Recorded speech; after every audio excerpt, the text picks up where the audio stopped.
Good morning. Welcome to Thursday, the penultimate day of the conference. It's my privilege to be standing in front of you today on Wadjuk country, my childhood home. If this works. I'd also like to acknowledge the saltwater people of Wodundibudja, where I currently live, on a magnificent coastline under tall karri trees. I'm very pleased that representatives Auntie Tony and Uncle Wayne Webb have been able to join us this week. Before we begin the plenaries, I'd like to remind everyone to be kind and respectful to one another. We're here to share experiences, exchange knowledge, and learn together in a safe and welcoming environment. If you need assistance, please look for one of our DEI representatives who are wearing a rainbow ribbon, or visit the registration desk to request support. Additionally, if you'd prefer to submit electronically, you can find a link to the form on our conference website or on the app. This form can be submitted anonymously, so let's work together to keep a safe space for all. We have our second poster session this evening from 5:30 to 7:30 down in the exhibitors hall. And after that, we have our LGBTQIA+ night, where we will be gathering to celebrate the diversity of our community. Allies are encouraged to attend, and I know I'll certainly be there. And we'll be at the Pika Bar, which is the Perth Institute of Contemporary Arts over in Northbridge. It's only a comfortable stroll from here. On the electronic signage, we do have some QR codes which you can scan for a couple of other options, but we do have a walking group leaving together after the poster presentations. A notice to judges to please check your emails. Scoring needs to happen by 7 p.m. tonight. That happened quickly. The winners will be, the short list of winners will be sent to the judges, and that will happen before bedtime. And importantly, the judges' meeting has changed to Friday 8 a.m. in meeting room 9. As our merchandise has been so popular, we are now excited to offer a limited edition of our conference artwork prints. They are being printed right now on high quality art paper, and they will be easy to travel with. Only 200 will be available, so make sure that you head to reception as soon as you can if you're interested to secure yours. And without further ado, I'd now like to invite Simon Allen back to the stage to introduce our plenaries. Enjoy your day, everybody.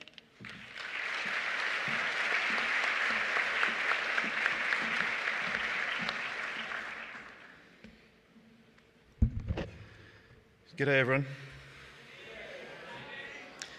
No, that was yesterday. We're close friends now, so it's g'day Simo. A very warm welcome to the fourth plenary session for this conference. Pádraig is dedicated to mentoring the next generation of marine mammal pathologists globally in investigating emerging diseases and threats to marine mammals in our rapidly changing world. Our next plenary speaker comes to us from the Marine Mammal Centre, and their title is How Long Have I Got, Doc? Marine Mammal Health in the Anthropocene. Please welcome Pádraig.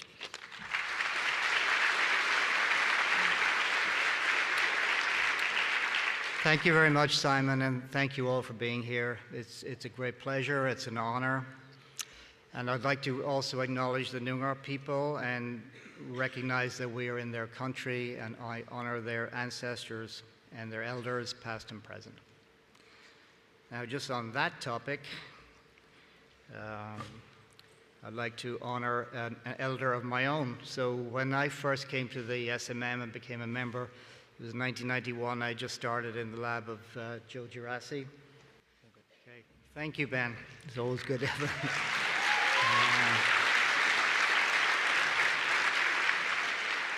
Okay, so get back on track here. So Joe over there on the far left was my PhD supervisor, and I first came to the SMM with him in 1991 in Chicago, and Joe was doing the plenary at that conference.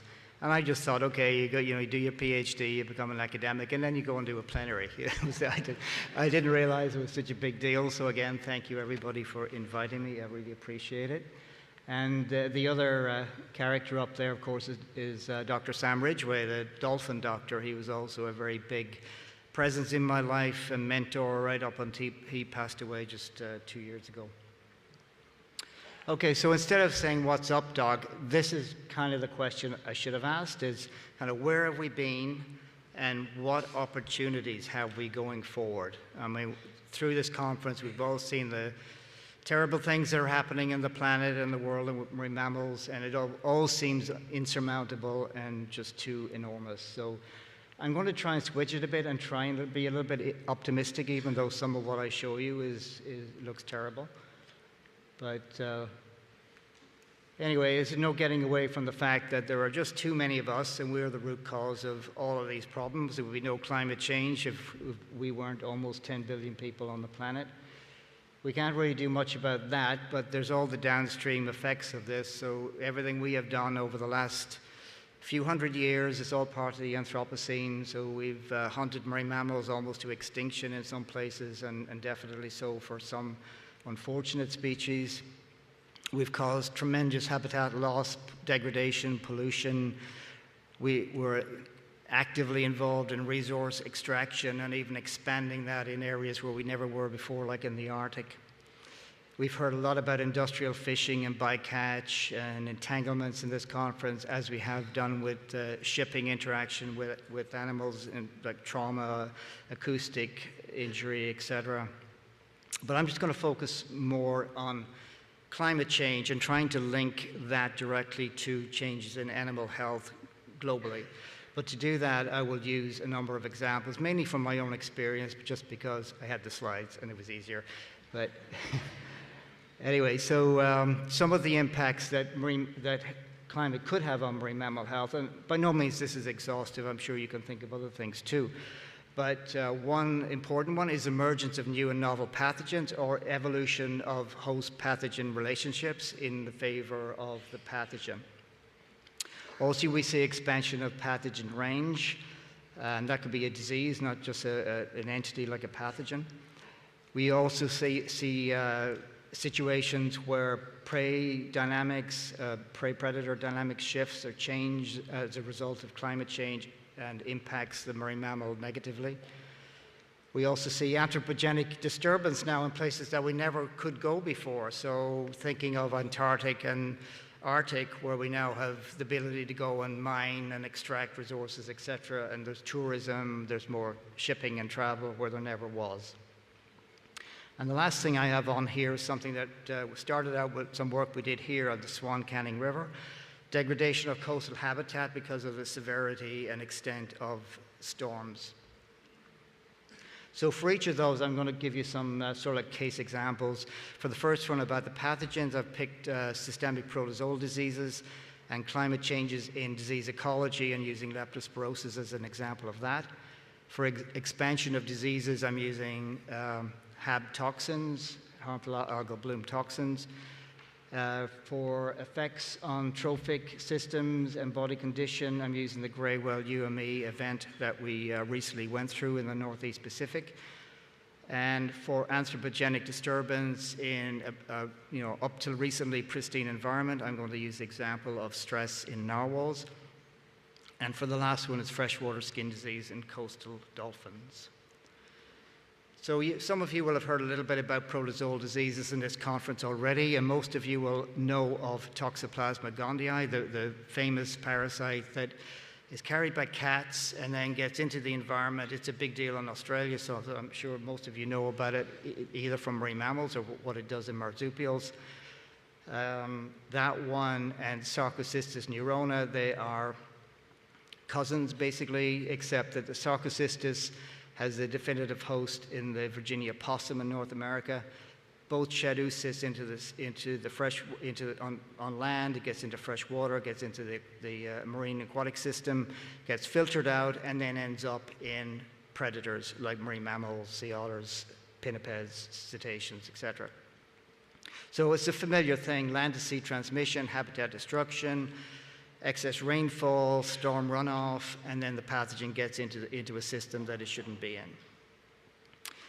Toxoplasma gondii, as I said, is well known worldwide. It's a big problem in a lot of places, and it's particularly become a big issue for certain endangered species. So we now see it, for example, in Hector's dolphins, in Australian sea lions, in southern sea otters, and in Hawaiian monk seals, in most cases causing fatal encephalitis. It's a pretty nasty disease. And the other one, Sarcocystis neurona, has the same capacity to cause this neurological disease. But recently, we have seen the emergence of a new disease. It's a muscle disease, a myositis. We've seen this really only in California sea lions. We had one case of this back in 2010. It was a one-off adult female sea lion with muscle wasting. She actually got rehabbed and released, so we don't really know the full extent of her disease. And then we did not see this again until 2016. So when we saw then and what we are seeing now is severely emaciated or wasted animals of generalized muscle atrophy. You can see it looks like a bag of bones. You can see every bone in their body. That's the larynx you're looking at, and those muscles on the top side of the larynx are part of the muscles of breathing. So when they're affected and the diaphragm's affected and the chest muscle walls are affected, they seem to have severe pneumonia when the lungs are actually normal. It's just they cannot physically breathe. It also affects the esophagus, and that becomes ballooned out, or megaesophagus, fills up with food material that they can't pass up or down, and they'll die a slow death of inanition and starvation. When we look at it microscopically, we see muscle necrosis, active necrosis, alongside muscle regeneration. So that's why we call it a polyphasic disease. And if you look hard, you'll find the Sarcocystis parasite. And if you do special staining, you will see the little blue dots on here, brown dots are the parasite. So as I said, from 2016 onwards, we have seen a lot of this disease. It certainly has emerged out of apparently nowhere. And this year, no exception, is in pink on here because we haven't got to the end of the year yet. But you can see last year and this year, we have seen a lot of cases.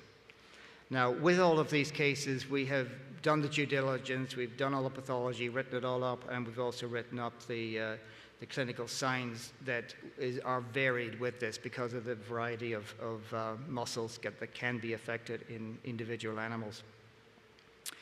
So we had a hypothesis about the way this emerged in the last 10 years, that it had to be a new genotype, a new strain of Sarcocystis neurona, and we used the example of what had happened in the Pacific Northwest as an example of what could have happened in California. So up in the Pacific Northwest, this genotype 13 of Sarcocystis neurona arose and affected multiple marine mammal species, but in the same way it had always done, like affecting the brain, causing encephalitis. So with the samples we've been collecting over the last few years, we got a willing graduate student at University of Davis, Arlene Poley, and this is her poster from the upcoming ACVP conference, which is like the World Veterinary Pathology Conference. So we gave Elaine samples from 23 cases, and she was able to pull out 15 different genotypes. So we're not now dealing with just one new genotype of a pathogen. This is something else. She also found new antigen types, new microsatellites, and 9 completely new genotypes that had never been seen in any terrestrial pathogen before. Because bear in mind, this is a terrestrial pathogen, it's not a marine pathogen. And she also found that the sea lions shared 5 pathogenic genotypes with southern sea otters, and they had died from fatal encephalitis in their outbreaks. So clearly, genotype wasn't playing much of a role in the emergence of this new disease. So then we've come back to what was our alternate hypothesis, was that this has got something to do with the way the sea lion immune system is perceiving and responding to this parasite. So that would be another graduate student project if we can get somebody interested in doing it. So then it comes back again to the question, where did it come from? How did they get it? I mean, it came from land somewhere, from possums originally. So again, back to another species to look for a model. In this case, again, the southern sea otter, where we'd seen sarcocystosis for years. And in them, we know that it is seasonally associated. If you look at this heat map, and if you look at where Sarcocystis and Toxo are there, but just look at Sarcocystis, you can see that the darker colors are from February through June. And so that coincides with the California wet season, the rainy season. And so it's very clearly linked with rainfall and seasonality in that species. Now, with sea lions, the uptick in cases we've seen since 2015, 2016 has coincided with a series of either El Nino or North Pacific thermal anomaly events in the region, and that's just examples of two of them there. So from September 2014 and June 2024, this current summer when we also saw a lot of cases. And in between, there have been several others. So there's been a lot of thermal disturbance in the North Pacific. And could that have played into rainfall levels, changes in currents, changes in runoff, changes in prey distribution, or something that predisposed sea lions to these pathogens that clearly were about with that genetic diversity? They have been around. So what has changed to make the sea lions exposed to them and susceptible? And then for leptospirosis, it's how climate can affect disease ecology. So again, leptospirosis has been around forever. It was first described around World War II, and since the 70s it's been studied intensively, and we already know it had a 3 to 5 year periodicity. And we also know in just recent years it went through some unusual phenomenon called fade out, which has never been described, as far as I'm aware, in any other pathogen, where it just appeared to completely disappear after being well established for a long period of time. So luckily, a group of disease ecologists at UCLA were working on this. They just got an NSF grant to work on it. And they were able to go out into the field, look at free-living sea lions, as well as survey all the stranded animals that come to rehab centers. And they showed that it was linked with what was happening in the climate. Now, aside from that, when the disease did reappear in 2017, 2018, it came back in a kind of slightly different format that I'll show you some photos of here.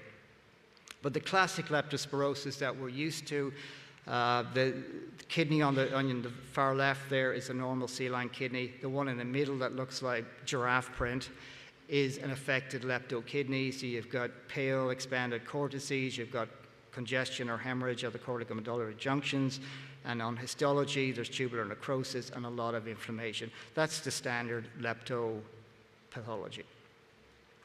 When it reappeared in 2017-18, it came back with a lot of uremic syndrome, which is when the toxins not excreted by the kidneys are now circulating in the blood and damaging tissues systemically. So you get oral ulcers, you get gastric ulcers with bleeding, you get damaged lungs with secondary bacterial pneumonias, and you can get skin sloughing like in these photos here. It's pretty horrific.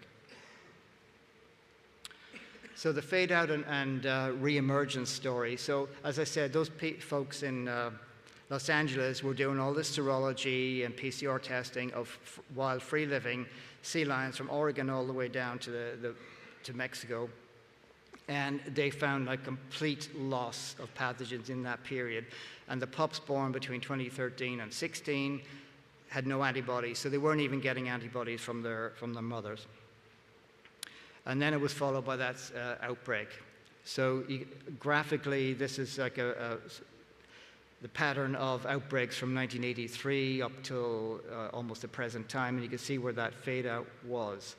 So the hypothesis that Katie Prager and Benny and Jamie Lloyd-Smith are working on is basically that something happened. And what happened in 2014, 2015 was that pup productivity on the Channel Islands crashed, and that was linked with the El Nino event. Again, that's something has been documented before, but there were a number of years in a row where pup productivity was really poor. Pups barely made it to the mainland after the breeding season. And so there was none of the conveyor belt of new pups up the coast mixing with the older age class sea lions up towards Northern California, which is the normal way that the disease is maintained in the population when the young susceptibles meet the older carrier animals. But then there's a question around also whether there was changes in age, sex, bias, prey distribution differences because of changes in prey distribution. So we don't know that so much, but it certainly seems like climate and the temperature and all of that certainly played a role in this. Again, just some pictures of those thermal anomalies. That's 2014 and 2019. And there's a lot of research on that happening now at all levels of science. Okay, so my next example is when the range of a disease changes, and that's linked with climate somehow. So I've picked domoic acid poisoning. Again, it's something we see a lot of. Now, we've done a lot of research on it. Frances was in the lead there with first identifying this in 1998 when she pulled a team of people together, and they had this weird neurological disease, and they ruled out everything else and found out that it was domoic acid poisoning causing it. So now we know it occurs in a lot of different species, pinnipeds, otters, cetaceans, seabirds, and also people. It's a pathogen of people as well. We know that it is a neurotoxin. It's an excitatory toxin. It acts on the brain. It acts on the transmission system through the heart.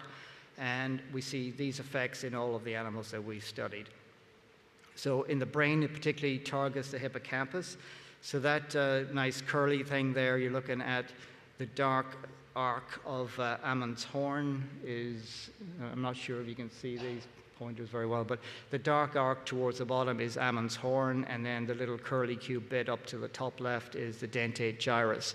Now, the neurons in those have got the right receptors for this toxin, so they're hit and they're excited and they burn out all their ATP and they die. So when you look at these at high power, all of those little neurons that are pink and scrunged are all actively dying. And there are still a few normal ones in there, not too many, and then there's a lot of little inflammatory cells too. But that is an acute domoic acid poisoning.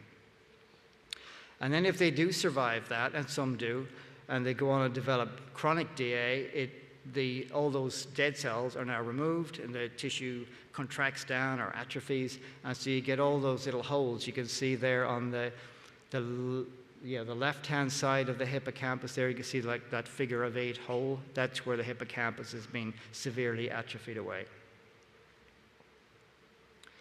And affecting the heart, it causes cardiomyopathy and heart failure. There's an otter severely affected with her abdomen full of fluid that she's not able to get rid of. The hearts up on the top right, one of them is a normal heart. The darker one is a DA heart. And the very pale one at the bottom left with really edematous lungs is also a DA case.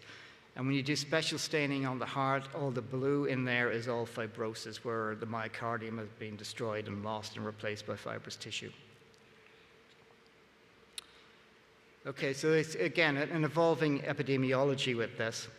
As I said, first diagnosed in 1998 in California sea lions when Frances and her team worked on it. We now know that it affects a whole bunch of other species, not just marine mammals. And retrospectively, Denise Grieg and others wrote a paper showing that there were a couple of outbreaks back in the early 90s, but they weren't picked up at that time. And then over the last 2 decades, the first of those 2 decades, there were fairly spread out but fairly big outbreaks. And now from about 2013 onwards, we seem to be seeing a lot of it. And they seem to be bigger events, longer events, and extending over a greater spatio-geographic range. So how is this linked to thermal anomalies? It's speculative, but it's hard to think that it wouldn't be. Why are you not moving?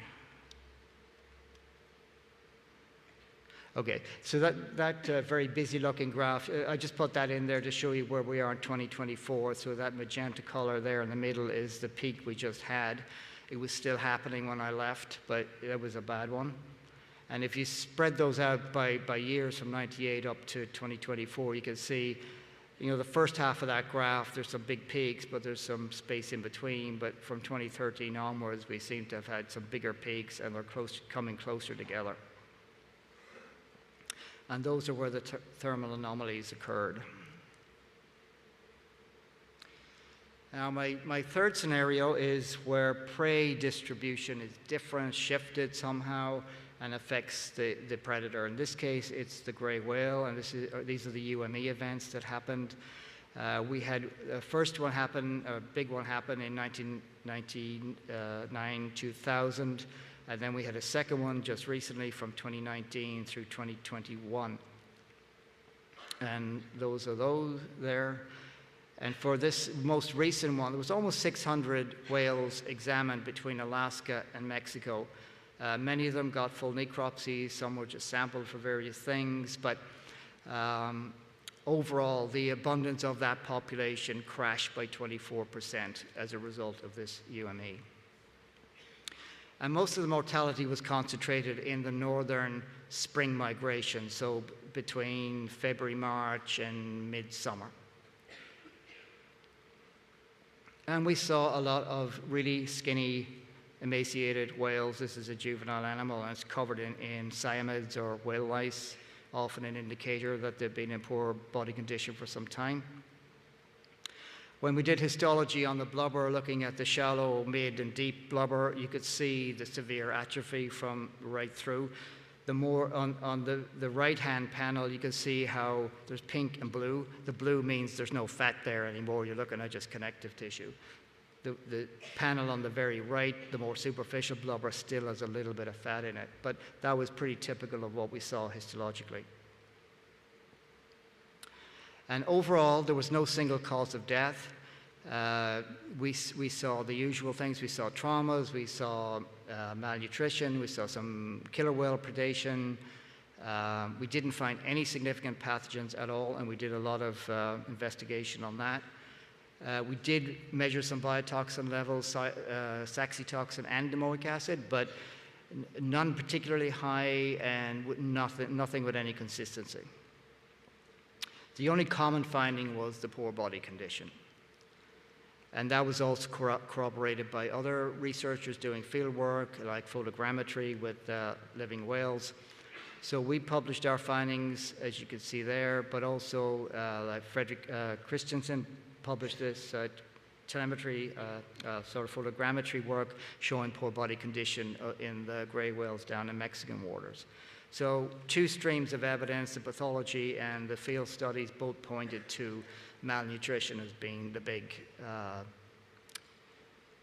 cause of this event. And then Sue Moore published this really cool paper on the ecology of what was happening up in the Arctic in the summer feeding grounds of the gray whale. So sea ice cover had retreated dramatically in this period of time. There was also marked distribution in preferred prey species shifting northwards, and there was also marked shifts in gray whale distribution in response to that.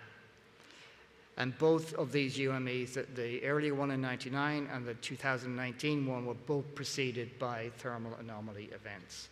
So this was a conclusion in the Moore paper, basically saying that you couldn't really parse out whether this was just strictly climate change or linked with carrying capacity.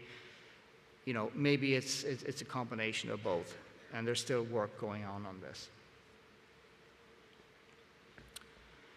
Okay, so getting to my fourth one, and this is stress on an Arctic marine mammal, and I chose the narwhal for this because I have a PhD student working on this, looking at their health.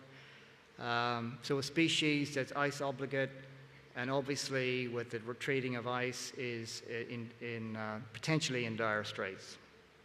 So the the narwhal lives in the eastern Canadian Arctic and Greenland waters. The majority of the population is in Canadian waters. It's divided up into several stocks. And these animals migrate between those summer grounds to wintering grounds, which are generally polynyas out in the Davis Strait. And they are the mainstay of the culture and community of the Inuit people in certainly where we were working in the north of Baffin. They rely on them for food. They eat the muktuk, and it traditionally has been the source of vitamin C for them. Their place names, their calendar, everything revolves around the narwhal hunt. And now the hunt is managed by the hunter-trapper organizations. It's overseen by Department of Fisheries and Oceans, and it's all regulated. So when we went in the field to try and assess narwhal health, we linked up with the Inuit families and stayed with them in camp at their hunting sites on the land, and that's how we had access to these animals through their generosity. So you can see there's discrete hunting stocks around this area. The one that we worked is sort of right in the middle there is where Pond Inlet is marked, and that's Eclipse Sound. Okay, so narwhal here are under a lot of direct threats from climate. So there's the loss of sea ice, as I mentioned. There's changes in prey distribution, and potentially disease emergence, like we had in scenario 1. Indirect effects are what we are now doing on that landscape because we can. So resource extraction, a huge iron ore mine has been opened up right in their habitat. There's also been oil and gas extraction proposed. There's definitely more shipping. It will be, the Northwest Passage will become a major shipping route, and there's a growing human population up there, and then there's also now orcas, killer whales all over the Arctic where they never were before. Lots of threats, and then the rate of change that this is happening at is very rapid. This shows you where Baffin is and the Mary River iron ore mine. It's also called Baffinland. It's one of the biggest iron ore deposits in the world. Currently, they're shipping out 6 million tons of ore per year from this site in 84 return large cargo vessels. And they are trafficking through Milne Inlet, which is one of the prime narwhal breeding, feeding, summering ranges. That's it in the picture where the boats are. You can see it's actually quite a narrow fjord. When I first went there in 2014, there was almost no human imprint on that landscape, and now you've got a big shipping terminal, and you've got constant ships in and out of that area. Not only that, but Baffinland are proposing to triple the amount of ore they're extracting, build a rail line to the southern shore of Baffin, and another port terminal to ship out through Fox Basin and the Hudson Strait, thereby also impacting narwhal in that region, bowheads, and belugas.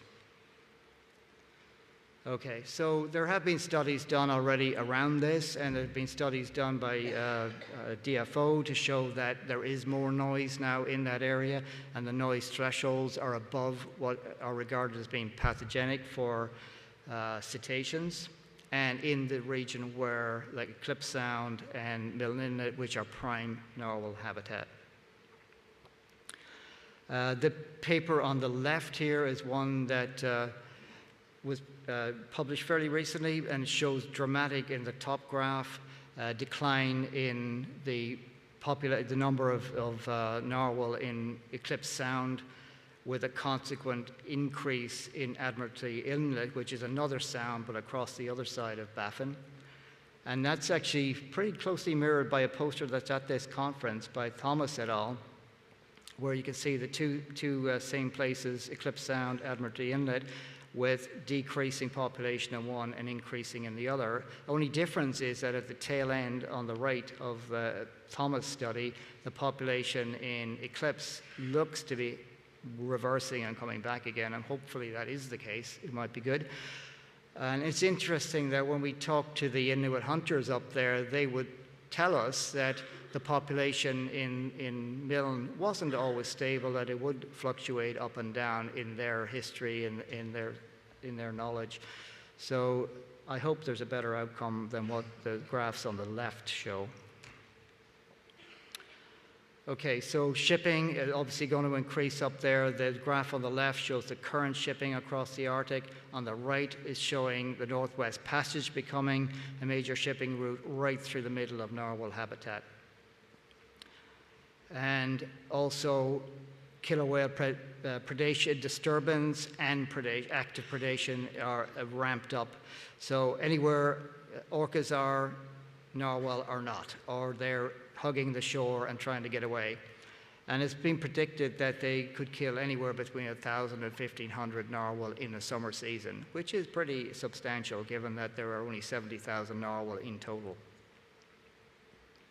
Okay, so the reason I got involved was because Sandy Black, my PhD student, who had already been involved with the narwhal program with DFO, with the tagging studies, wanted to turn her work into a health assessment study to establish a baseline before all these changes got any worse.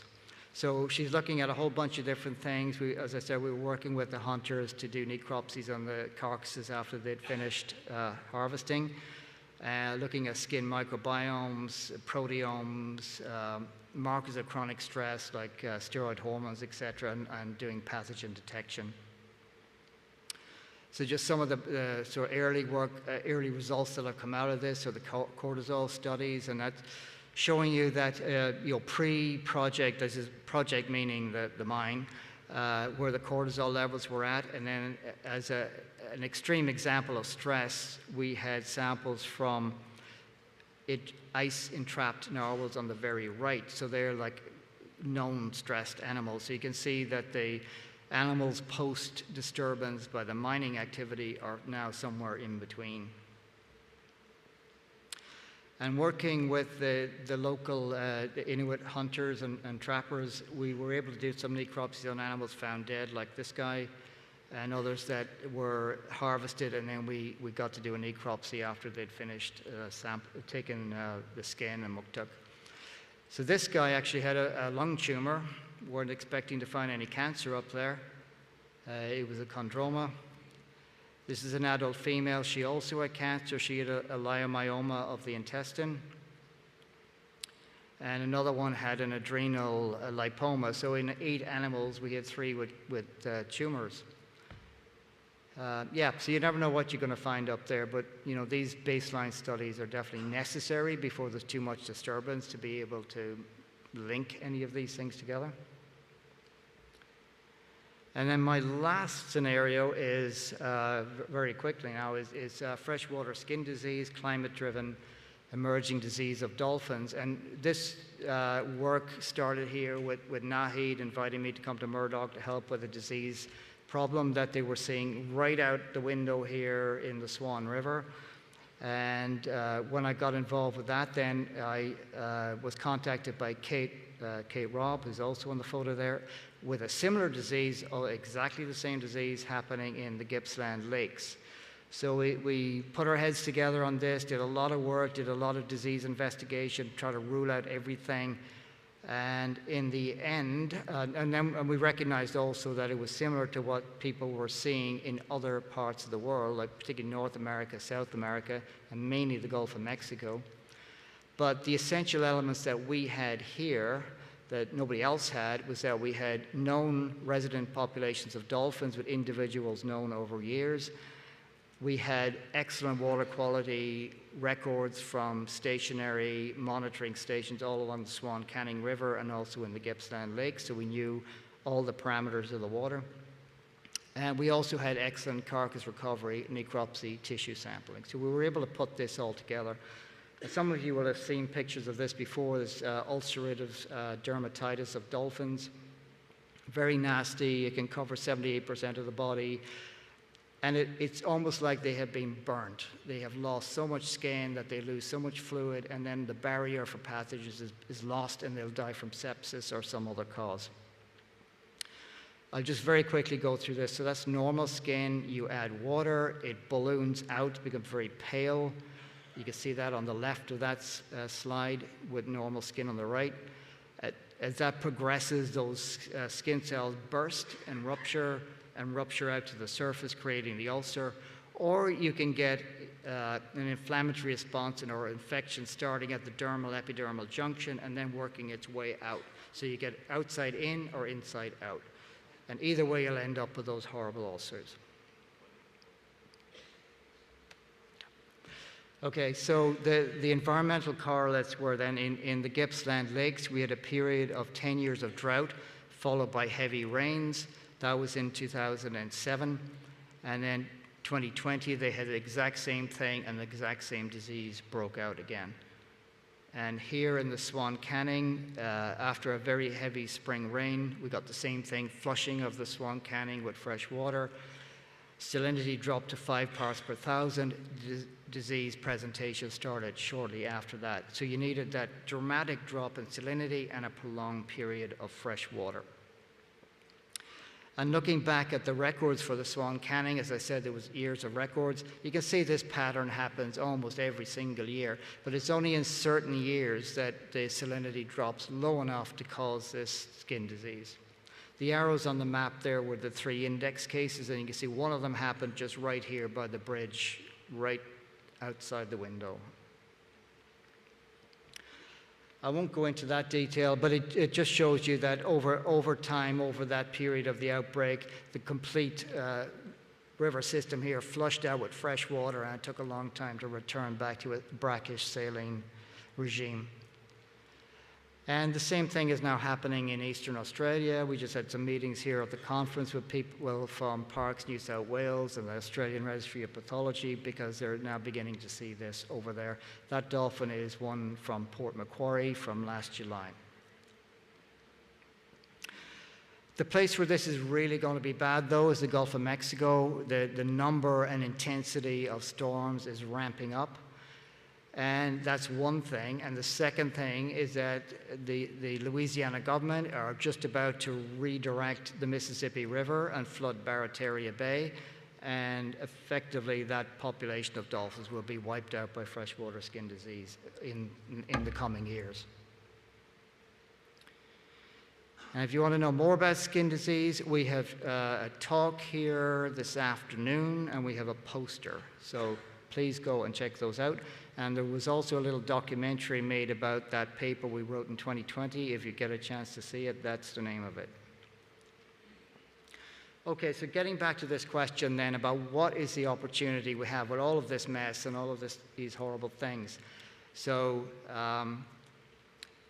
it is complex. It's a complex system, but at least for the health side of it, if we use a One Health theory of change framework, then there are definitely pathways that we can implement to get to desired outcomes.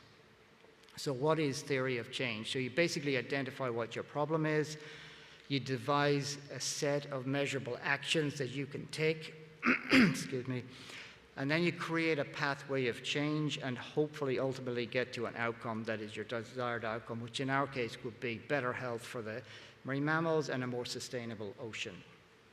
So at the Marine Mammal Center, so looking at it from our perspective, we've been doing this work for 50 years. And when we started out 50 years ago, it was basically a mom and pop rehab place. People responded to the need of seeing entangled or sick animals on the beach. They wanted someplace to bring them, they wanted them fixed, and they wanted them put back out. So that went on like that for some time. But now we're in the 21st century, and we know a lot more about diseases of marine mammals and the disease ecology. We now need to step up and do more and leverage this model to get maximum impact, not just for California locally, but the West Coast, the North Pacific, and then nationally and internationally. So this is a scalable problem and a scalable response. So the big problem are the 2 bubbles up at the top there, the global problem, human activity and threats, and obviously no life on this planet is worth living if the oceans are dead. And we are down at the bottom in our living laboratory, which is TMMC in California or our lab in Hawaii, identifying problems, working at them one by one, bit by bit, but incrementally through research and our teaching, hopefully contributing to this continuum from health and welfare of individuals at the bottom left there, where you're dealing with single animals, single issues, scaling that up through bigger impacts on human health, the greater environment, the coastal ecosystem, and then ultimately, hopefully, making some impact further up there to global sustainability and health. So, as I say, we're working mainly in that rectangle at the bottom left there with individual animals or individual problems, and then scaling up. So we have three pillars in our philosophy at the center. We are obviously responding to the animals. They're our primary reason to be there, raison d'etre. So we deal with that, but then we also do the research, and we also do the outreach, the education. That's why we're here. You know, we're all sharing knowledge. And this is just a similar way of saying it. You scale it up, and hopefully by the time that you have reached the outer orbits of this, you will have made some impact that will help the environment, help the animals, and make it a better place for us all to live. So I'll finish off there, and thank you again very much for listening and being here. Thank you, Simon and committee, for inviting me. I'm sorry I went a bit over time. And again, acknowledge the Noongar people, and I'm pleased to be here on your country, and thank you for having us.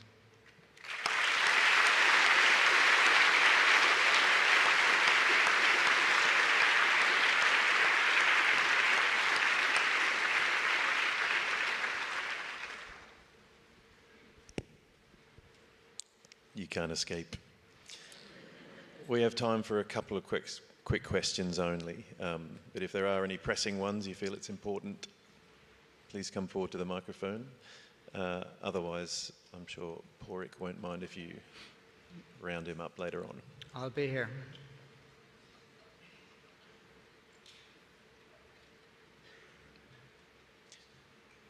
Excellent news. Thank you very much, Pádraig. You're welcome.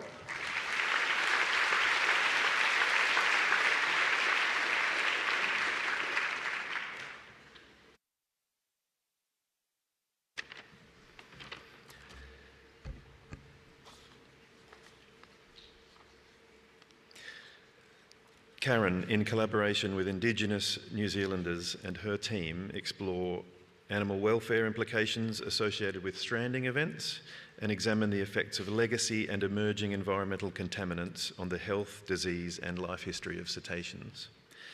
Karen is here from Massey University and is presenting today Cetacean Welfare Past, Present and Future. Please join me in welcoming her.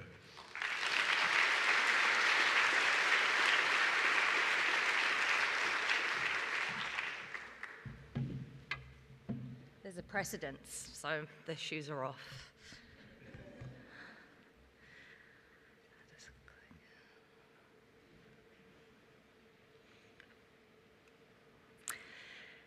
Kia ora everybody, kia ora colleagues.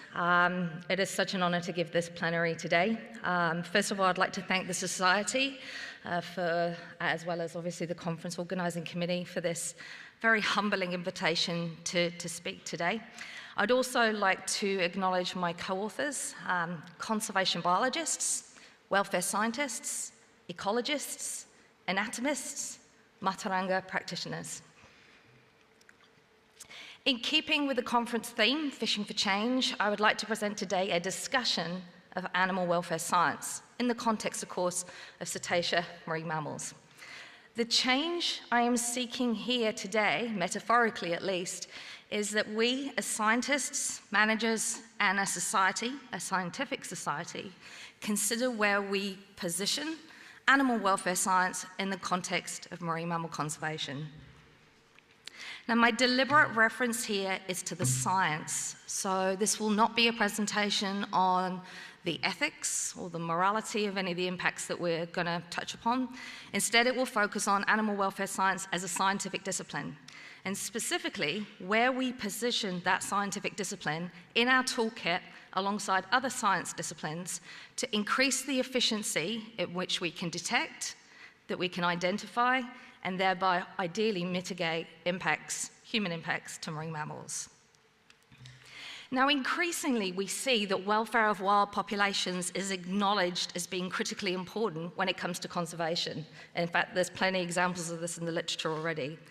And importantly, because we know that there can be profound implications, we have to think about what that looks like more broadly in the conservation sphere. So ecosystem health, biodiversity, indeed, dare I say it, zoonotic disease transfer, which I thank Pádraig for that excellent talk. I don't think we need the reminder of that human-animal zoonotic transfer and where welfare sits in that. We're on the back end of a pandemic, after all. But even the most brave and honourable of conservation initiatives, as we know, aimed at saving the very last of a species, even in that very, very structured conservation sphere, we know that actually it's the individual animals in those events that are actually critical to be able to achieve that conservation aim. However, before I proceed too far, I really do want to be clear about what I mean in the context of what animal welfare is, and more importantly, what it isn't. Now, this is important because within the scientific literature, there continues to be a series of different anomalies here with regards to how people misinterpret or interchange different terms when it comes to animal ethics, animal rights, and animal welfare.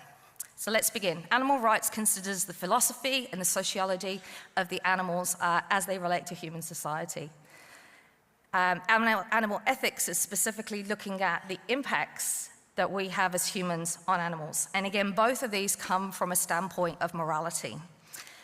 Differently, however, animal welfare science is seeking specifically to look at the effects of human activities as they relate to the animals from the perspective of the animal specifically. Now, misaligned views with regards to what animal welfare is meaning versus what it may be perceived as meaning in terms of ethics or rights continue to plague the literature. But there is excellent examples, of course, of where animal welfare science can actually be really well positioned in terms of helping conservation management. So as you can see up here in Bateson's Cube, Bateson's Cube provides an excellent demonstration of where the expertise of animal welfare science can be positioned to contribute successfully to contributions around marine mammal conservation.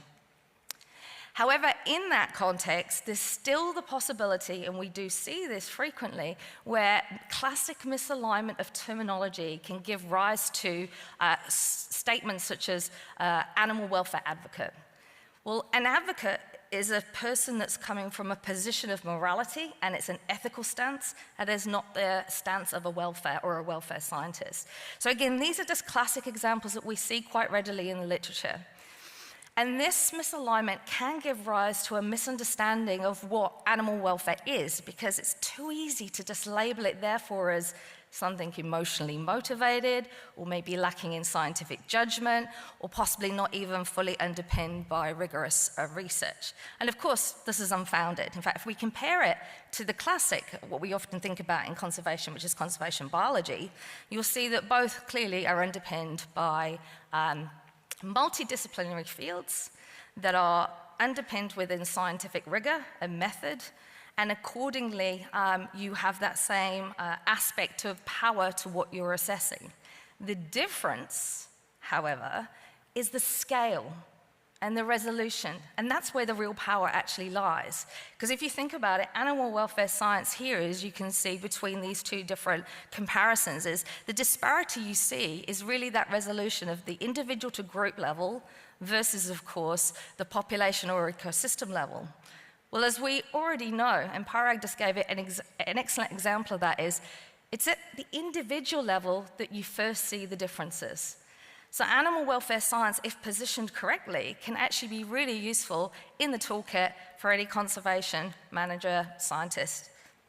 But of course, the scaling differences do mean it can be the canary in the coal mine, and it can be useful in those ways. Now, human impacts often hold many implications, of course, as we know, for conservation in terms of species, as well as animal welfare in terms of quality of life. Accordingly, the integration of animal welfare science in the context of management of conservation issues has a great deal of promise. But the synergy between the two, and this is exactly what we see in many of the conservation initiatives now, definitely positioned in the context of terrestrial ecology, for example, is when you've got these synergies, recognition of two disciplines coming together. So animal welfare scientists and conservation biologists, and in that fusion of ideas, you have the ability to not only share the knowledge exchange, but also you have the problems of translation and language, ensuring that basically that people are working to the same terms. So this is this language issue I was referring to, where welfare science, obviously, as a concept, may have different meanings across different scientific disciplines, and that's the unification of the language that indeed allows the sciences to be able to work in uniform. Now, animal welfare scientists, or animal welfare science as a discipline is fast expanding beyond its traditional limits. The traditional limits used to be, of course, how animals are managed, and so a lot of the background in animal welfare science, non-surprisingly, comes from a farming context. However, knowledge gained from animal welfare scientists certainly is being used in multiple conservation initiatives and can actually be really useful in informing stakeholders, refining practices, or indeed even modifying legislation. And when I make the point of legislation, it's worthwhile remembering that the Marine Mammal Protection Act within New Zealand, and certainly within the US, has terminology in there that's specific to animals at the individual level. Now, because of this growing interest in animal welfare assessment and how it's emerged, it's probably non-surprising that international governments and indeed national and international organizations such as the IWC and the IUCN continue now to develop policies that not only meet conservation goals, but are further underpinned with the recognition that individuals matter. So individual, in terms of welfare, will have implications for the very conservation objectives that are being sought by those organizations. And this is because, non-surprisingly, of course, that welfare and conservation are more interlinked than what we may realize, or maybe even be comfortable to admit, on occasion at least. Now, this was identified by the likes of Beausoleil and colleagues who gave examples here of why welfare should actually, indeed, be positioned alongside biological fitness definitions when it comes to looking at impacts. So that means basically looking at welfare from the position of the animal, aka the effective state. Now, that's a bit more comfortable to say than feelings. Because let's be honest, if you're a biologist or a veterinarian, or actually an anatomist or many other disciplines for that matter, you've likely been trained to think about the measurable and to, at all expenses, step away from the subjective. So feelings is a word that makes most of us feel uncomfortable, non-surprisingly, unless you're actually in the scientific discipline of animal welfare science. Nonetheless, though, this work by Beausoleil and colleagues really shone a spotlight on some of the matters of where these two intersect. Now, as a reminder, animal welfare science, as I suggested, is a multidisciplinary field, and importantly, it's underpinned by behavior, physiology, health, and cognition. It was established, as I mentioned, in a farming context in the 90s and rapidly diversified through laboratory, companion, and zoo settings at speed. It's probably not, therefore, a surprise to many of you that it's increasingly applied to wild animals via the application of holistic frameworks. And indeed, this is an example here, an actual local example in terms of Australian wild horses, where researchers have used validated indicators to be able to assess wild animal welfare using the effective state by using a number of measurable biomarkers. So positive welfare in terms of relief from thirst or hunger, as well as breathlessness and many other markers in the context of negative. Now this works, the whole premise of animal welfare science works on the premise of you applying different methods in order to understand the effective state, the mental state of the animal as it experiences its own life. Now this means a couple of key things. The animal clearly needs to be sentient, to perceive and feel, and likewise to be conscious in order to be aware. Now, dominant theoretical models within animal welfare science have, as you can see here, focused on three main approaches. That is the animal's physical or biological function, known as the biological function effective, the mental experiences, which is often induced by those very physical biological functions, and then also the natural living state. So in other words, the environment that the animal is in, or whether or not the animal can express natural behaviors within that environment. Now, contemporary animal welfare biologists agree that no single orientation in isolation actually is sufficient to scientifically address animal welfare concerns and to actually assess effective state. Instead, you need to understand, for at least welfare assessments, the effective potential state of the animal. And of course, that's subjective. That is, it belongs to the animal, and it's not, to the frustration of us as scientists, directly observable. These effective states are further valenced in that they can be both positive and negative. And of course, negative affective states clearly are welfare compromising, such as pain or fear, whereas positive states are obviously welfare enhancing. So for example, socializing, or basically anything that's going to reduce your negative experience, whether that be relief from thirst or relief from hunger, if you happen to be at the front of that dinner queue. So those are the kind of things that basically compromise, obviously, in the welfare state.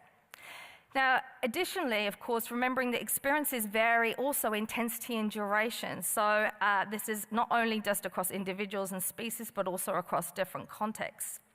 So given all that, how do we go about measuring welfare in this context?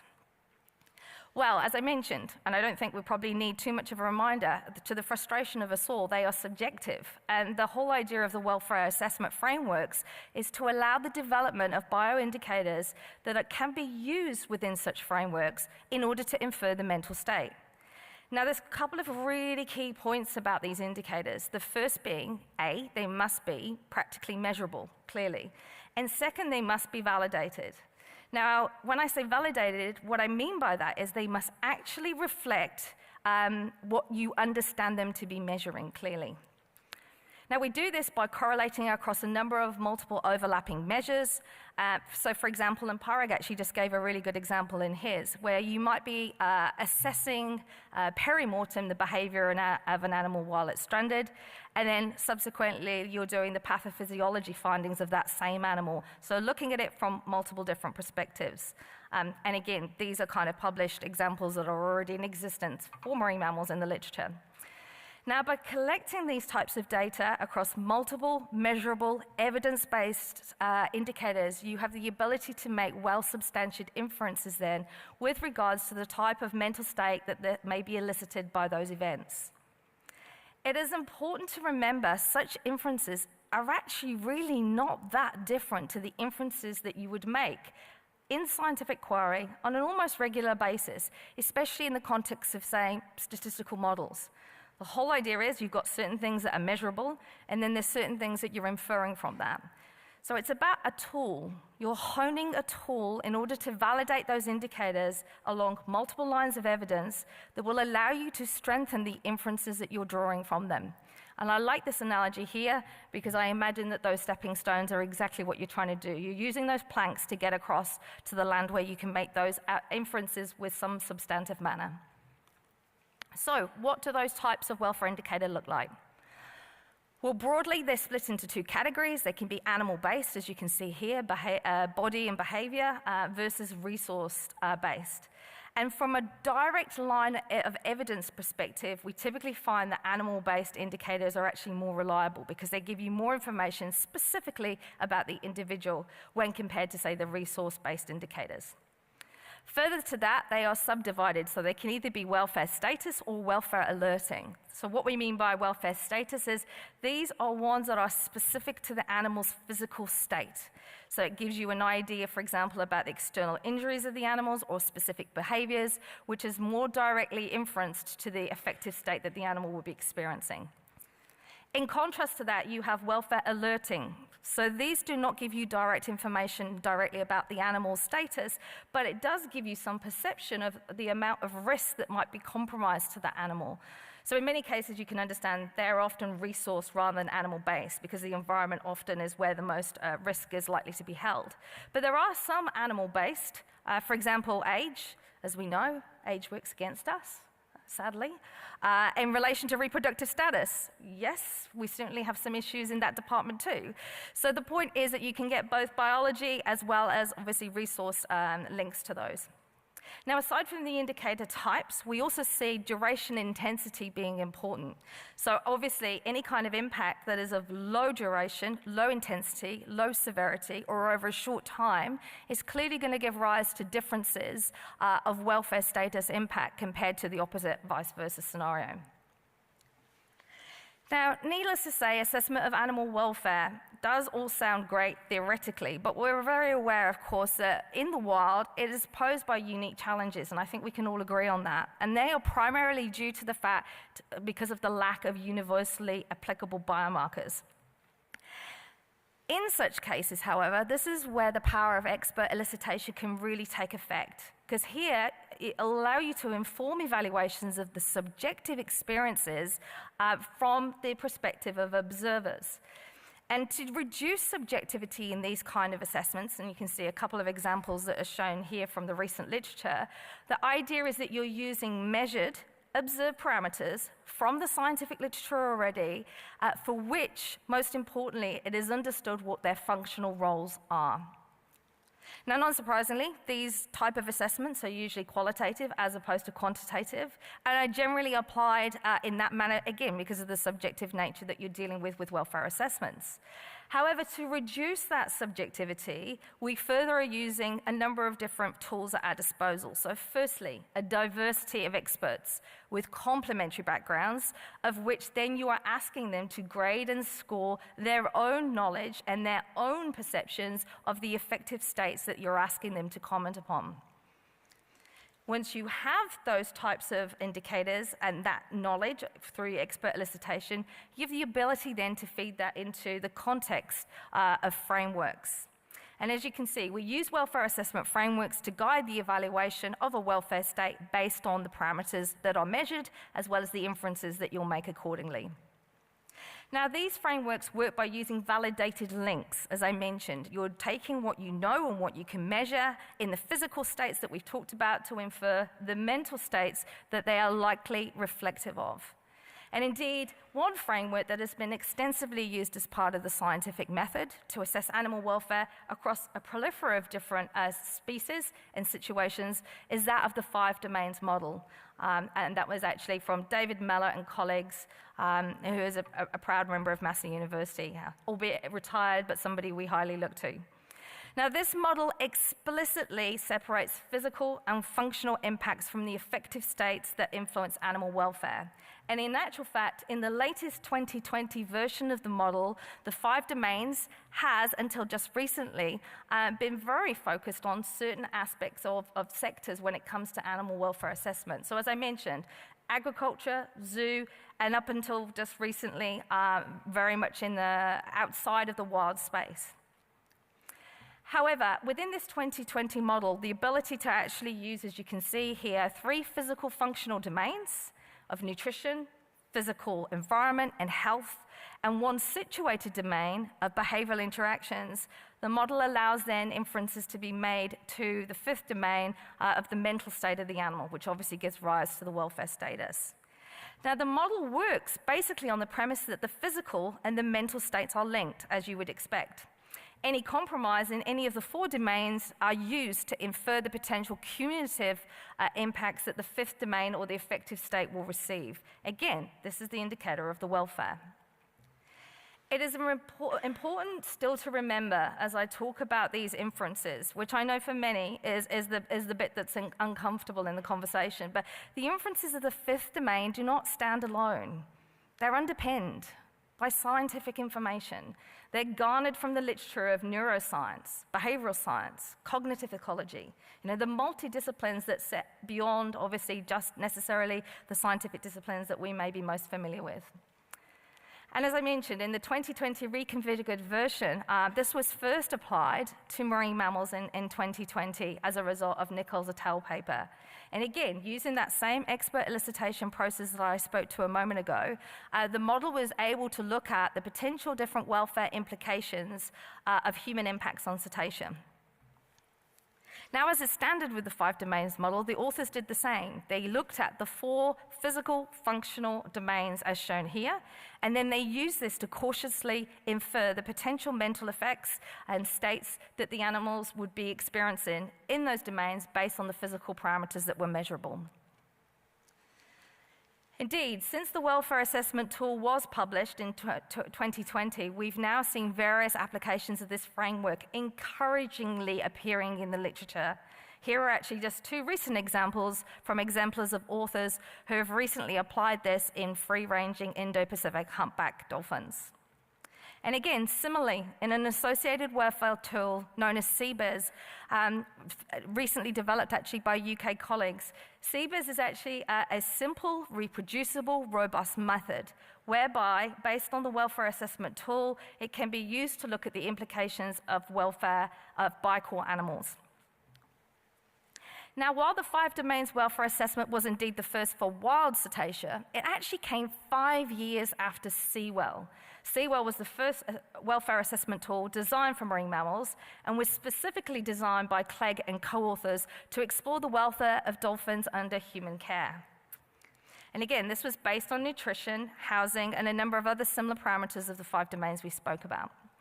Now again, the key thing like this and other frameworks I've spoken to already is that they use multiple overlapping criteria with redundancy. That's the key here.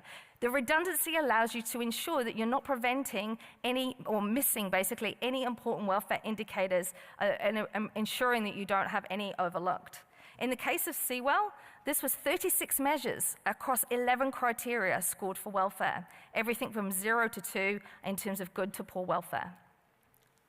The PCOD model that you would have heard about, I know certainly a couple of times in this conference already, is another conceptual framework where data on individual behavior, health, and physiology can be used to model and understand population effects.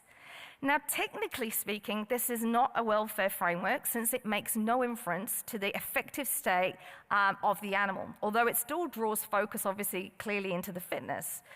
As you can see, though, nonetheless, the fact that the consideration of stress and injury is still considered at the individual level is still an exemption of where you've got the effective state being assessed, albeit not in the traditional welfare framework model. And indeed, of course, this is where we often sit as ecologists or biologists in more broad terms, in terms of the fact that evolutionary biologists in particular are often asking of the question around fitness specifically, the ability to survive and the ability to reproduce. However, if we garner a broader approach to this by individual welfare, we still have the ability to actually widen the perception around what ecological stresses we may be able to see as a result of not just welfare implication, but broader fitness implication. And indeed, this is complicated. We know this. We know that fitness and welfare is often conflated.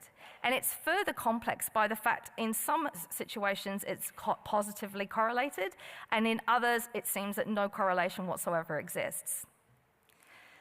When interested in welfare, this is one of the reasons why quite typically we rely on behavioral or physiological biomarkers, such as stress hormones or indeed their downstream metabolites.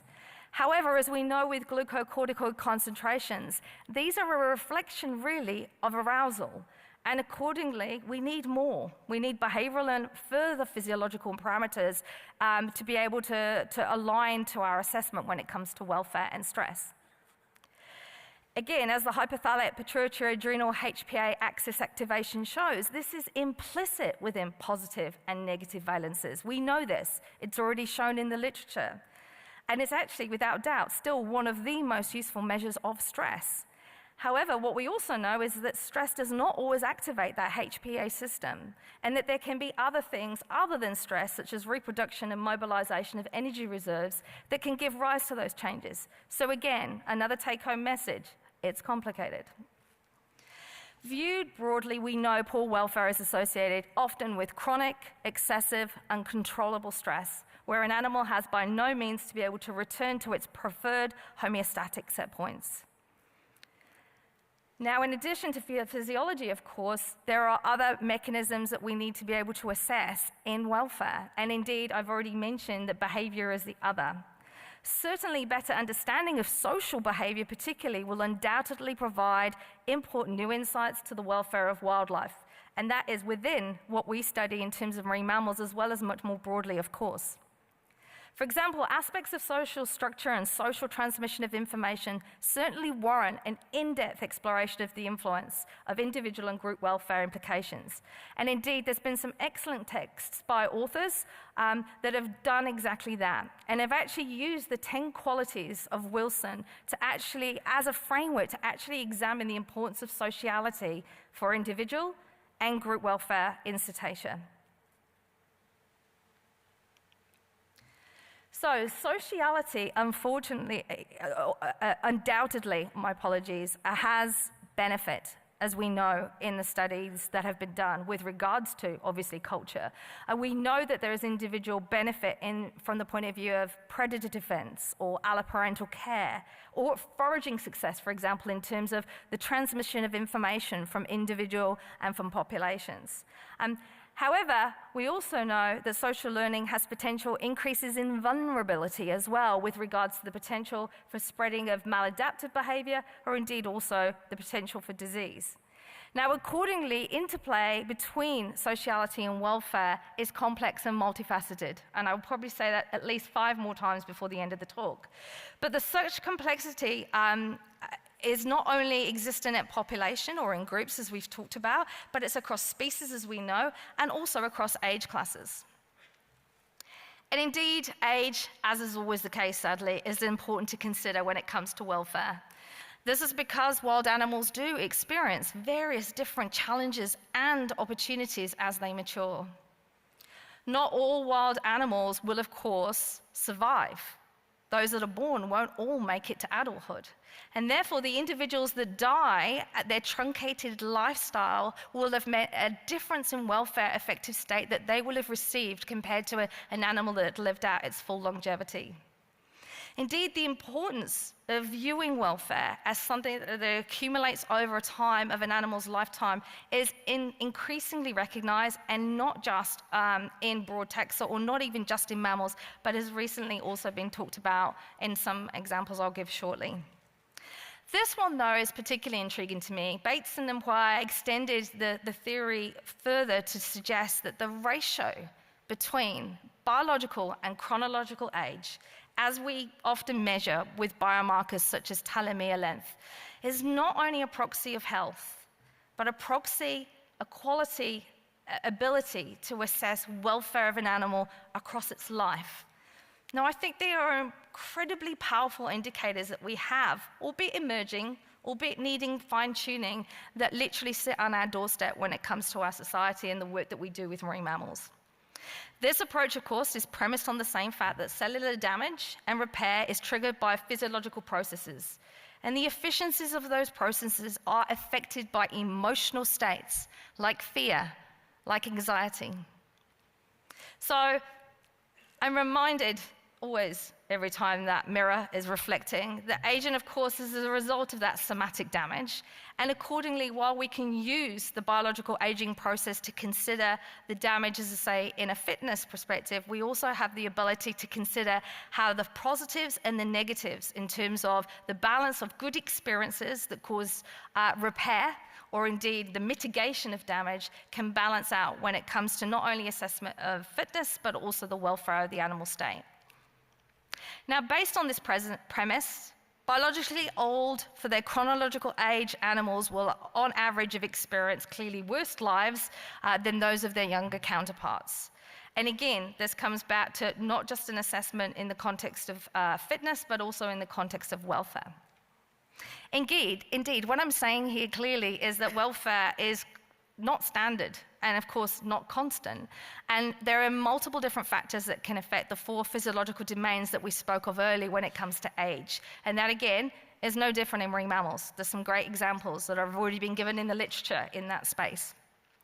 But of course, to assess this, we need to think about those markers, the biomarkers that we're reliant upon to make some of those measurable influences. And emerging technology will undoubtedly, one hopes at least, continue to help us enhance our assessment of welfare in wild animals. The idea of real-time measures, not only just for health, as we've spoken about, but potentially welfare, sit tantalizingly on the horizons, I would argue. And if you happen to be in the health and welfare advanced technology talks earlier this week, you will have heard a number of examples of where we're sitting in that space. One that comes to mind is the presentation by Cynthia Smith on the novel blood collection device, as just one particular example. Now, advances in human health research have in recent years certainly inspired a number of investigations across several biomarkers that have, it seems, real promise and applicability to animal welfare assessment and monitoring. Most notably, these markers include those from the sympathetic nervous system, such as salivary alpha amylase, inflammation markers, as well as social behavior markers such as oxytocin. Of course, what we really need to be able to do, though, is fine-tune those physical biomarkers in their context to ensure that we actually can demonstrate their interpretation and what they mean. And that's going to require careful evaluation within our society with regards to ensuring that we're selecting what is biologically relevant in the context of measurements. Now, while saliva is certainly not new by any stretch of the imagination, given it's been around since the 90s and was always touted as the least invasive method as an alternative to blood sampling for physiology, we also are very aware that its specific application to wildlife population monitoring has actually been quite recent, which is, I find, quite surprising. And as a consequence of that, it's really showing growth and potential within the conservation welfare space. Another promising biomarker is that of gut microbiome. Now, as we know, the interactions of the host physiology, behavior, and cognition mean that the gut microbiome offers real exciting opportunities to gain insights to the well-being and the effective state of animals.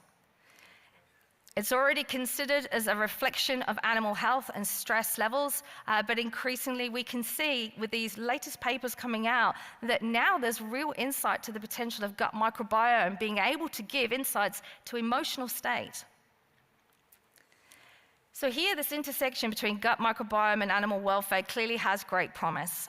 And that's just, as I say, one of the many different areas that's set on the horizon for us to watch that space with clear interest. And of course, that's not just in the lab, within the field. Again, as we've heard throughout this conference, drones are increasingly used, and not just in the context of health assessments, although they're excellent at what they do in relation to detecting malnutrition or injury, and even disease, as you can see in the context of, obviously, of stress hormones, pathogens, and other things that's possible with the adaptations that we see in relation to drones and Snotbot in particular. I love that name, by the way. Is it just me? I really love it. These measures will undoubtedly allow us to improve the precision of welfare assessment, because they will provide the very measurable parameters that allow us to populate those physical domains that allow us to make evidence-based inferences to that effective state. And again, on that cusp, given the fact that obviously the disciplines that we talk about here are far-reaching, we know, as these authors have recently argued, that animal welfare science could well be positioned to sit adjacent to long-term established fields, such as biologging, for example, where many different variables are already collected around location and physiology. And these biologging approaches, therefore, could serve well in those synergies between those different disciplines. Of course, to maximize that biologging perspective, authors have also nicely demonstrated the importance of one language, i.e. that there's a need for adoption of language and perceptions between conservation biologists, animal welfare scientists, and here, biologgers, with regards to some of the very parameters that are being tested. It's a matter of language, it's a matter of translation, and it's actually what unifies people as well as animals, as we all know. AI-powered analyses, some of which we've briefly touched upon in terms of acoustics, behavior, physiology, all of these have the ability to send us several steps forward in our assessment of welfare and in terms of our understanding of the effective state of animals. However, big data alone, machine learning alone, is unlikely to be able to take us to the frontiers that we need to go to in order to tackle some of the most significant conservation issues ahead of us. And that may well mean we need to widen our transdisciplinary approaches to parallel disciplines that allow us to lean upon some of those other techniques, other language, other ideas that maybe haven't always been in our immediate purview. I think this was nicely noted here in one way. This was the editorial board of Journal of Wildlife Disease, who said, mentioning the phrase animal welfare in relation to wildlife does not represent an accusation or an indictment of the work that's being done, any more than does talking about your general methods, or indeed those statistical methods, the models, the ones with the inferences, remember, that you use to analyze them with. Accordingly, animal welfare science, like all disciplines, is far from perfect. It has its holes, it has its issues. However, it holds significant potential to our work as a society of marine mammal scientists and should be viewed accordingly as a contemporary and complementary tool within the toolkit. Accordingly, to end, I promised I would, Simon. I did, I promised I would. I'll briefly reflect on two excellent texts written by respected veterinarians. In both texts, the authors talk to the whale's perspective of being physically entangled. The authors use the measurable indicators we've spoken about: injury, inability to feed, loss of body condition, and they go further because they then infer those very effective states that we so often shy away from: desperation, pain, fear, exhaustion, as experienced from the perspective of the whale. Yes, these are subjective feelings. They are owned by the animal, and frustratingly to us, they're non-observable. However, we can and arguably should be leaning into welfare science, as is increasingly seen in conservation terrestrial efforts elsewhere, because this is what will allow us to exploit the emerging technologies, methodologies, frameworks, and biomarkers in this adjacent discipline. And on that note, I'd really like to thank my sincere gratitude to all the individuals and people that are listed here. Particularly shout out to my Massey colleagues, welfare scientists David Meller, Naya Beausoleil, Craig Johnson, and our very, Rebecca Boyes, a postdoc who's led a great deal of some of the work that we've talked about today and the ongoing efforts to bridge conservation and welfare. Thank you.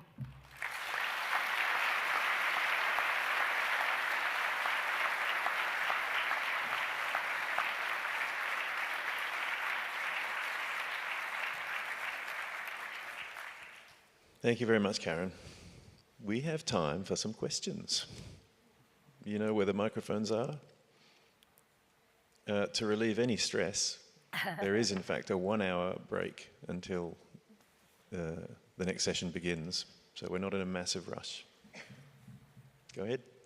Hi, thank you so much. It really spoke to everything that I it just resonated with me a lot. And as a welfare scientist, I wanted to ask what suggestions you have for integrating into those conservationist spaces, or vice versa, because there are a lot of conservationists here, how they can bring in animal welfare scientists. Yeah, thanks for that question, great one. I think firstly, I would say socialization, and that really was what I decided when I got the opportunity to speak at this plenary to do, was to bring these conversations to a forum across multiple different people of varying expertise. I think being willing to actually talk to the welfare word, and I actually had a presentation in Barcelona for the World Marine Mammal Conference where I talked about welfare being a swear word. It's often a word we shy away from, for the very reason that I spoke about earlier around fear that we will be somehow judged or that it will be considered as an indictment or an assessment of what we're doing. So I think first thing is socialization. That's the first part to that question. I think the second thing is being willing to take that conversation not just into science arenas such as this, but also into management arenas. So, we increasingly have these conversations local government-wise with, your national governments in terms of your departments, your parks, your departments and so forth. And likewise also when there's the opportunity to engage with the more broader international forum. So what I think about some of the work that we tried to socialize in the welfare space, that has followed a very similar route to what culture has in terms of, I know those very first discussions of culture coming into conversation were not easy and not always well received. It was about a familiarization process. So yeah, I would say they're the first two to begin with, certainly. Speaking transdisciplinary, as we do as scientists anyway, but just remembering that there's many of those sister disciplines that run alongside us that, because of our own personal biases of how we're trained and in what environments we're placed in, certainly can give rise to those differences, yeah. Karen, thank you. Both plenaries were amazing this morning. So when we're looking at impact assessment, certainly in Western Australia, this is not on our radar, and it would be really good if it was, again, particularly when we're looking at values that are important to traditional owners. It's very strongly linked. Do you have, I don't know the situation in New Zealand, I don't know if you have any comments or any advice or anything? Yeah, thank you. Certainly the welfare question for us in the context of New Zealand, which is where I can best obviously speak to the experience I've got there. I would say that those welfare conversations are run in parallel with tangata whenua, and certainly within some of the, like the Mataranga, the practitioners that we work with in Stranding's response are equally interested in welfare of animals as we are for different reasons. There's a cultural aspect to that as well as also the scientific aspect. So in many of those situations, certainly in stranding events, which is where I'm probably most averse to speak, we see many of those conversations. And of course, the interpretation of what, from a Western lens, might be viewed as welfare and how it's viewed, obviously, from an Indigenous lens point of view, of course, is conversations that we find, actually some of our most fruitful conversations in welfare, around euthanasia particularly, have come from that very much multidisciplinary and multicultural perspective. Yeah, impact assessment I think is much more tricky, and I don't think we're even at that point where really that's coming into the dialogue in New Zealand at this point. I mean, yes, from the point of view of maybe conversations at a level in a scenario. So, for example, a recent event with a large baleen whale trapped under a jetty gave great conversation around, obviously, some of the welfare implications of that. But at a high level within the government per se, in terms of the impact assessments more broadly, no, I don't think that's really on the radar. Again, the biological lens of fitness is the focus very much. And that's why we're trying to socialize the idea that these two things run in parallel. And if you've got a canary in the coal mine that you can use with individual animal welfare in terms of signaling change earlier than at the population level, that's only got to be a good thing for conservation management, I would argue. Up on the right. Can you hear me? Oh, yes. I guess you can. Hi there, that was a wonderful talk. Thank you so much. I've been advising a number of students who are engaged in trying to find certain novel biomarkers of welfare that they can deploy on various populations. And we continually run into this issue of validations. And I have a preamble and then a question. The preamble is I've noticed a tendency for welfare scientists to take a biomarker that's been validated for terrestrial species and deploy it on marine species without us really knowing if it's definitely telling us what we hope it's telling us. And I'll give one specific example, which is salivary alpha amylase. Amylase was validated in terrestrial mammals that eat amylose, carnivores and herbivores, and it often either isn't made by carnivores or may not be telling us what we think it is. For instance, cats don't make any detectable amylase. So we ran into this snag trying to deploy an amylase assay on a marine mammal. So that's the preamble. And my question is, what advice would you give to students who are trying to develop new biomarkers and are porting it to a new taxon whose physiology may be different from the taxon that the biomarker was developed for? What would you, how would you advise those students? Because I could use some help with that. Please don't assume I will know that answer, right? I mean, I think the first thing is exactly what you've already said, and I appreciate that preamble. The recognition of similarities physiologically between animals, and then also, most importantly, those differences are always going to be key. So obviously encouraging students in that scenario, as clearly this is what you've been doing, is getting them to think about, from a physiological point of view, what are those taxa that are going to be more replicable or more representative of the taxa species that they're after. Without a doubt, that is the first step. And I think it's particularly hard with some of those, particularly chemical, as we spoke to, some of those chemical biomarkers. We also have some of the similar issues and challenges with behavior too. I know that, and I'm very happy to share some further papers as well with anybody that's interested. We've certainly seen in some of the replication of what are some of the behavioral proxies here that are used, say, like I used the wild horses as an example. There's certain things there that are clearly going to be more applicable in a terrestrial sense that won't necessarily be as indicative in a marine mammal as per se. But I do think there is a number of synergies there that can be drawn. And as I say, this is where I like the idea of sometimes us digging a little bit back to that wider literature that is more around broadly some of these overview viewpoints around cognition or ethology. So in other words, you're absolutely right. In many cases, we are not at that brink yet of being able to take from one species and directly apply it to another. What we've got to be arguably willing to do is to do what it sounds like you guys have already done, which is trial something, work out what is applicable, what is not, and then keep moving forward to try and see what is going to be the most synergistic replication of the species you're trying to work with. We know marine mammals, they're a pain. It begs the question why we do it, right? But their intricacies and their differences are actually not only a challenge, but one of the very reasons why it's so important that we keep striving that way. So I'd love to have further conversations with you. Definitely come find me. Time for one more quick question up here. Yeah, very short, no question. That is, let me use my few words in English to say something here today. Thanks, Pádraig, for showing today how useful is the veterinary pathology for animal conservation. And Karen, your talk today has been, is, and will be a referent talks, yeah, even from the veterinary point of view. Thank you very much. Thank you.